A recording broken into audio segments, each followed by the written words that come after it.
नमस्कार, मी भाग्यश्री. बखर लाईव्ह मध्ये आपल्या सगळ्यांचं मनापासून स्वागत. साधारणतः 22 ते 23 लाख कुटुंबियांचं भवितव्य टांगणीला लागलेल्या नीट पेपर फुटी प्रकरणाचं केंद्र ठरलं ते लातूर. आणि लातूर सगळ्या अर्थानं देशभरात चर्चेत आलं. मग आम्ही पुण्यावरून निघालो आणि लातूरमध्ये पोहोचलो या प्रकरणाचे धागेदोरे शोधण्यासाठी.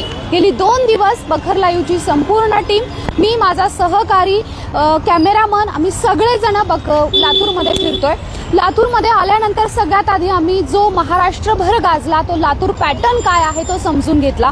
इथलं शाहू कॉलेज असेल, दयानंद कॉलेज असेल, बसवेश्वर कॉलेज असेल किंवा देशी केंद्र ही शाळा असेल, या सगळ्यांच्या माध्यमातून, इथल्या सगळ्यांच्या शिक्षकांच्या मेहनतीतून जो लातूर पॅटर्न तयार झाला तो लातूर पॅटर्न आता डागाळला जातोय की काय अशी शंका सामान्य लातूरकरांना वाटायला लागली आहे. मुळात लातूर पॅटर्नचा आधार घेतच या लातूरमध्ये कोचिंग क्लासेसचं पेव फुटलं आणि कोचिंग क्लासेसचं मार्केट मोठ्या प्रमाणावर बसलं.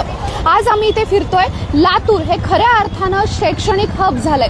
केवळ महाराष्ट्रातून नाही तर देशभरातून लोक या लातूरमध्ये येत आहेत.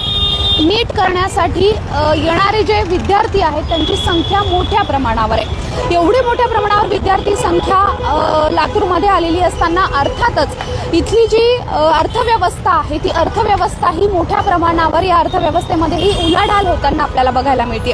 आता सध्या मी लातूरच्या मेन चौकात आहे. ही जी सगळी, हा जो सगळी बाजारपेठ आहे लातूरची, ही जुनी बाजारपेठ आहे आणि तिथून मी खरं तर हे लाईव्ह करते. 2 दिवस झाले आम्ही इथल्या सामान्य लोकांशी बोललोय. आम्ही सामान्य लातूरकरांच्या भावना जाणून घेतल्या, त्याचबरोबर आम्ही विद्यार्थ्यांच्या भावना जाणून घेतल्या.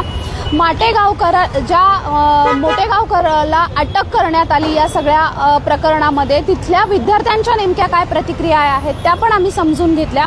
मुळातच हा जो फ्रॉड झाला, या फ्रॉडमुळे लातूरचं कुठेतरी नाव बदनाम होतंय का हे जाणून घेण्याचा प्रयत्न केला. मात्र सामाजिक कार्यकर्त्यांशी बोललो, RTI कार्यकर्त्यांशी बोललो, अनेक वकील व्यवसायामध्ये कार्यरत असणाऱ्यांशी बोललो, सामान्य नागरिकांशी बोललो, विद्यार्थ्यांशी बोललो.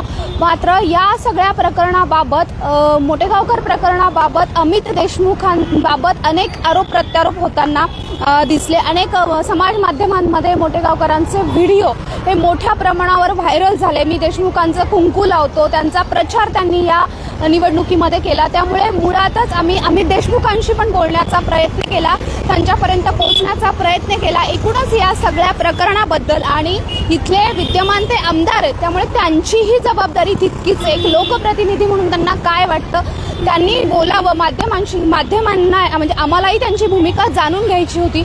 आम्ही खूप प्रयत्न केला मात्र त्यांचा संपर्क होऊ शकला नाही. गेले 48 तास आम्ही लातूरमध्ये आहोत मात्र अमित देशमुखांचा या सगळ्या प्रकरणात कुठेही संपर्क झाला नाही. माध्यमांशी ते कुठेही बोललेले दिसत नाहीत. आम्हीही प्रयत्न केले मात्र आम्हालाही त्या प्रयत्नात कुठेही यश आलं नाही. मात्र एक सर्वसामान्य लातूरकर नक्कीच या घटनेमुळे दुखावलाय का, तर नक्कीच दुखावलाय. अनेकांना या सगळ्या व्यवसायाबद्दल चिंताही वाटायला लागतीये. कारण साध्या एका इस्त्रीवाल्यापासून, केशकर्तनालयापासून हॉस्टेल्सपर्यंत अनेक व्यवसाय या सगळ्या कोचिंग क्लासेस किंवा लातूर पॅटर्नवर आज अवलंबून आहेत. त्यामुळे याचा फटका आता बसणार आहे का याचा देखील विचार केला जातोय. मात्र हे सगळं जे घडतंय हे दुर्दैव आहे, अशीच भूमिका, असंच मत इथल्या सर्वसामान्य लातूरकरांचं आहे. गेले 2 दिवस आम्ही लातूरमध्ये होतो आणि आमच्या परीने आम्ही तुम्हाला या सगळ्या प्रकरणाचा, इथल्या छोट्या मोठ्या धाग्यादोरे तुम्हाला तुमच्यासमोर आणण्याचा आम्ही प्रयत्न केला, ते दाखवण्याचा प्रयत्न केला. लोकांच्या भावना आम्ही समजून घेतल्या, लोकांना काय वाटतं हे आम्ही जाणून घेतलं आणि ते तुमच्यासमोर मांडलं. कॅमेरामॅन सचिन सोबत भाग्यश्री अष्टपुत्रे, बखर लाईव्ह, लातूर.